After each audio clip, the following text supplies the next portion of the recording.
Attitude star Chandrahas అని చెప్పేసి second cinema బరాబర్ ప్రేమిస్తా అని ప్రీ రిలీజ్ ఈవెంట్ లో ఒక సాంగ్ పాడాడు. అసలు చాలా మంది కూడా ఆ సాంగ్ ని నెగిటివ్ గా తీసుకుంటున్నారు. మీ అభిప్రాయం ఏంటంటే దానిపై? అన్న సామాన్యుడికి ఓకేనా, కొద్దిగా తాగుబోతు బ్యాచ్ ఉంటారు చూసావా, అట్లాంటి వాళ్ళకి మిడిల్ క్లాస్ ఉంటారు చూసావా, ఏది కొద్దిగా బాగా ఎవరి మీద ఒకటి కోపం బీపీలు ఉంటాయి చూసావా, వాళ్ళకి ఆ పాట నచ్చిందన్న. ఓకేనా, తిట్టుకుంటా కానీ ఏదైనా కానీ ఆ పాట ఏంటంటే పొద్దున ఆటోలో వెళ్ళాను, వేరే చోటకి వెళ్తే కూడా ఆ పాట వినపడింది ఈరోజు. ఓ అమ్మ ఇదేంద్ర నాయన అని వినాలనిపించింది ఒక రకంగా ఆ పాట. అట్లా హ్యాపీనెస్ ఇచ్చింది. కానీ ఆ స్టేజ్ మీద ఆయన పాడటం కొద్దిగా మైనస్ అయింది. దానికి తగ్గ అర్థం చెప్పలేదు, ఆ పాటకు తగ్గ ఎవరిని ఇవ్వలేదు. ఒక రిపోర్టర్ అడిగిన ప్రశ్నకి సరైన సమాధానం చెప్పకుండా రిపోర్టర్కే వార్నింగ్ ఇచ్చేంత ఏంటంటే ఒక ఉంటుంది కదా, ఏదో ఈ స్టేజ్కి వెళ్ళిపోయాం నన్ను ఎవడు ఎదురుస్తాడులే అనే ఫీలింగ్లో ఉండి ఒక్కసారిగా కింద పడిపోయాడు. ఇప్పుడు ఆయన పరిస్థితి కింద పడినట్టే. కానీ బయటకు వచ్చి ఎవరైనా ఇవ్వాలి. సినిమా మళ్ళీ ఏదైనా సూపర్ హిట్ కొట్టాలన్నా కానీ, ఆ సినిమాలో స్టోరీ ఉన్నా కానీ, సినిమా స్టేజ్ చెనక్కుండా ఉండాలన్నా కానీ, సినిమా విడుదల చేసే టయానికల్లా ఆయన ఏదో ఒకటి ఎవరైనా ఇవ్వాలి కంపల్సరిగా. అది కొంతమంది ఏమంటున్నారంటే ఆ స్టేజ్ మీద పాడినప్పుడే మీకు తప్పు అనిపించినప్పుడు అక్కడే రియాక్ట్ అవ్వకుండా ఒక 2-3 days అయిన తర్వాత రియాక్ట్ అయ్యేది కాంట్రవర్సీ చేయడం ఎంతవరకు కరెక్ట్ అని చెప్పేసి ఎవరు బాధపడలేరు అన్న. ఇప్పుడు అక్కడికి వెళ్ళారు చాలా మంది హీరోలు కానీ ప్రముఖులు వెళ్ళారు, వాళ్ళు కూడా ఇవాళ కామెంట్లు చేస్తున్నారు అలా చేసి ఉండకూడదు అని చెప్పేసి. అలా డైరెక్ట్ గా చెప్పలేరుగా. అంటే ఎక్కువగా పొగడ స్టేజ్ మీదకి వెళ్ళాలన్నా కూడా వాళ్ళకి బాధ వేసిందని మూమెంట్లు వాళ్ళు వీడియోలు విడుదల చేసి బయటకు చూపిస్తున్నారు. అదే ఉదాహరణ. నీకు బయటకు డైరెక్ట్గా చెప్పలేరు కదా. ఇప్పుడు మొహాన్ ఏదైనా అనలేంగా, కానీ ఆయన ఎవరైనా ఇచ్చినట్టయితే ఆ పాట గురించి చాలా బాగుండేదని మేము అనుకుంటున్నాం. ఇప్పుడు ఇలాంటి సినిమా చాలా మంది నన్ను ట్రోల్ చేశారు, పచ్చి బూతులు తిట్టారు. అప్పుడు లేని బూతులు ఇప్పుడు ఎందుకు గుర్తొచ్చాయి? ఒక పాటలో ఒక 30 సెకండ్లు పెట్టినందుకు మీకు అంతగానం అదవుతుంది, నన్ను అత్తిస్తున్నారు. కరెక్ట్ ప్రశ్న అడిగావు. ఓకేనా, నువ్వు అడిగిన ప్రశ్నకు సమాధానం ఏంటంటే అక్కడ నిన్ను ఒక రిపోర్టర్ ప్రశ్న అడిగాడు చూసావా, ఆయన ఇంకా పొగరకు చూసావు, ఆయనకు వార్నింగ్ ఇచ్చావు, నీకు అదే మైనస్ అయ్యింది. మరి అట్లా మీడియా ముందుకు వచ్చేసి నువ్వే ఓన్గా అంట పెట్టేసి నువ్వు చేస్తావు, ఎంత రాంగ్ అది అసలు. సమాధానం చెప్పు, నా పార్టీ ఇది అబ్బాయి, నా బూతులు ఇవి ఉన్నాయి, ఆ బూతులకి ఎవరిని ఇది అని స్ట్రాంగ్ గా చెప్పు.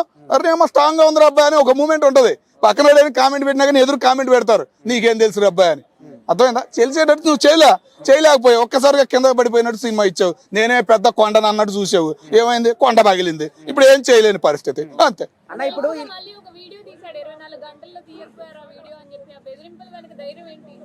అదేనమ్మా చెబుతుంది, భయం అనేది లేదు. వాళ్ళ నాన్నగారు ప్రోగ్రామ్స్ చాలా సార్లు చూసాము. వాళ్ళ నాన్నగారు ఎప్పుడు ఇట్లా రివర్స్ అయిన మూమెంట్ అనేది మాకు కనపడలేదు. కానీ మరి ఈయన ఎందుకు రివర్స్ అయ్యారో అర్థం కావట్లేదు. అంటే కొంతమంది ఏమంటున్నారంటే యూత్ కదా ఉంటుందిలే ఆ మాత్రం అని అంటున్నారు. కానీ అంత ఉండకూడదుగా.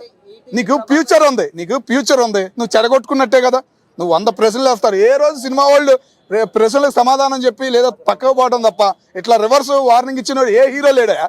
ఎవడున్నాడు? ఒక్క హీరో పేరు చెప్పు నాకు.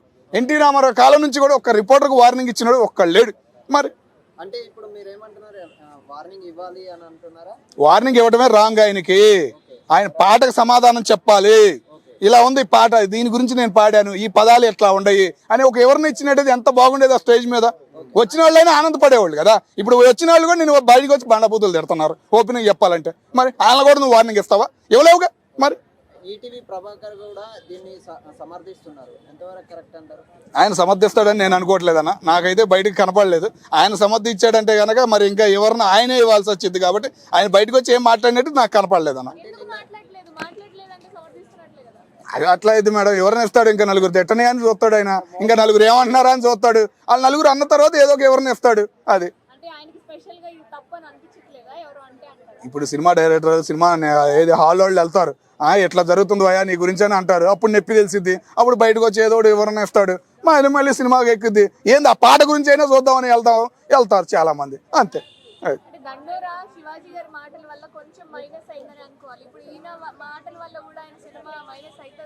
అయిందమ్మా, అయింది ఆల్రెడీ. కొండ పగిలింది కానీ కొండని కొద్దిగా అతుకులు వేయాలి అనడానికి ప్రభాకర్ ఉన్నాడు అని ఆశ అయితే మాకు ఉంది. అది దాని ద్వారా ఏదో ఒకటి ఎవరైనా ఇస్తాడు, వాటి ద్వారా క్షమాపణ చెప్పిస్తాడు, రిపోర్టర్ ద్వారా మళ్ళీ మాట్లాడిస్తాడు అని ఆశ అయితే మాకు ఉంది. ఆ రోజు చిన్న బూతు మాట్లాడినందుకే అనసూయ వారు వీళ్ళందరూ ట్రోల్ చేశారు, తర్వాత కొంచెం హెచ్చరించారు. ఇప్పుడు ఎందుకు రావట్లేదు వాళ్ళందరూ? ఏదది? ఆ బూతులు వేరు ఈ బూతులు వేరు అన్న. ఇది సాంగ్ అన్న. ఈ బూతులు అంటే కొన్ని ఎవరినైనా ఉన్నాయి.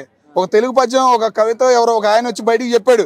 ఆ బూతులు పదాలు ఏందని ఆ పద్యం గురించి మొత్తం చెప్పాడు. ఒకప్పుడు ఒక పద్యమే ఉందంట దాని మీద. అది చూసే ఈయన కాపీ కొట్టాడా అన్న ఫీలింగ్ కలిగింది. మీరు ఇంకా చూడలేదేమో. అది ఒక వీడియో సోషల్ మీడియాలో వైరల్ అవుతుంది. అది చూశాను కాబట్టి నేను ఎంత స్ట్రాంగ్ గా చెబుతున్నాను ఆ పాట గురించి. అది అన్న గతంలో ప్రభాకర్ కూడా ఇట్లా చాలా యాటిట్యూడ్ చూపించేవాడు. అంటే బుల్లితెర చిరంజీవి నేను అని చెప్పేసి చాలా షోస్ లలో చిన్న యాక్టర్స్ ని చాలా ఇబ్బంది మెగాస్టార్ అని పేరు కూడా వచ్చిందన్న, కాబట్టి ఆయన ఇబ్బంది పెడతాం, ఆయన కామెంట్లు చేయడం అనేది ఎప్పుడో ఉంది ఆయన చరిత్ర. చివరి మూమెంట్ లో మార్చేయడం కూడా విధానం అనేది ఆయనకి తెలుసు, మార్చేస్తాడని మేము అనుకుంటున్నాం. అందుకేగా ఇంకా అవకాశం ఉంది, ఏదో ఒకటి కొండ బయలింది దాన్ని అతికేస్తున్నాడు, ఫుల్ గా అతికేస్తాడని కూడా గిల్లాటికి చెబుతుంది. ఎక్కువ